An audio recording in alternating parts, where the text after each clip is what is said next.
নিরামিষ দিনে পটলের এই রেসিপিটা বানালে কিছুটা চাল বেশি নিতে হবে, এতটাই টেস্টি হয় পটলের এই রেসিপিটা। এই রেসিপিটার জন্য আমি নিয়েছি এখানে 500 গ্রাম পটল। তো পটলটাকে প্রথমে কিছুটা অংশ খোসা রেখে আর কিছুটাকে খোসা ছাড়িয়ে নিতে হবে, আর পটলের দুই সাইডের মুখটাকে ছুরি দিয়ে কেটে কেটে ফেলে দিতে হবে। এইভাবে করে সব পটলগুলোকে প্রথমে রেডি করে নিতে হবে, যেভাবে আমি ভিডিওতে দেখাচ্ছি সেই রকমভাবে সব পটলগুলোকে প্রথমে রেডি করে নিতে হবে। এই দেখুন, এই রকম করে সব পটলগুলো রেডি করে নিয়েছি। এবার পটলের ভিতরে যেন মশলা ঢুকে পটলের গাটাকে একটু একটু করে চিড়ে দেবো, আর দুই সাইডের মুখটাকেও সামান্য সামান্য করে কেটে দেবো। আর 3 চামচ পোস্ত আমি আগের থেকে ভিজিয়ে রেখেছি গরম জলে 10 মিনিট আগে। পোস্তটা নিয়ে নেব মশলার জন্য। একটা মিক্সির জারে নিয়ে নেব আদা কুচি, 4টে কাঁচা লঙ্কা আর চীনা বাদাম নিয়ে একটা স্মুথ পেস্ট বানিয়ে নেব।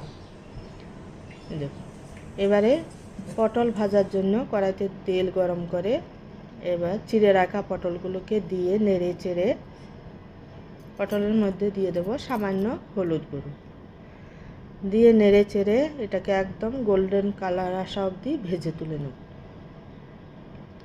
এই রকম করেই ভেজে নিতে হবে, তাহলে পটলের ভিতরে কোনো জল ভাব থাকবে না। এবার ওই তেলে দিয়ে দেবো 2টো তেজপাতা আর 5 ফোড়নটাকে ভেজে নিয়ে পেস্ট করা পোস্ত আর বাদামটাকে দিয়ে দেব। দিয়ে এবারে দিয়ে দেবো সামান্য হলুদ গুঁড়ো, 1/2 চামচ লঙ্কার গুঁড়ো, 1 চামচ জিরের গুঁড়ো, আর দিয়ে দেবো পরিমাণ মতো লবণ। দিয়ে এবার মশলাটাকে ভালো করে কষিয়ে নেব। মশলা তেল ছাড়া অবধি কষিয়ে নেব। এই দেখুন, মশলা তেল ছেড়ে দিয়েছে। এবার ভেজে রাখা পটলটাকে দিয়ে দেব। পটলটাকে দিয়ে আরও কিছুক্ষণ মশলার সঙ্গে ভালোভাবে কষিয়ে নেব, 2 মিনিট মতো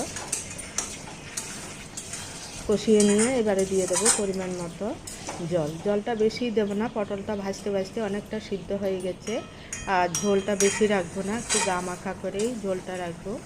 তো জল দিয়ে কিছুক্ষণ রান্না করে তারপর দিয়ে দেবো 1 চামচ চিনি, আর দিয়ে দেবো 1 চামচ ঘি।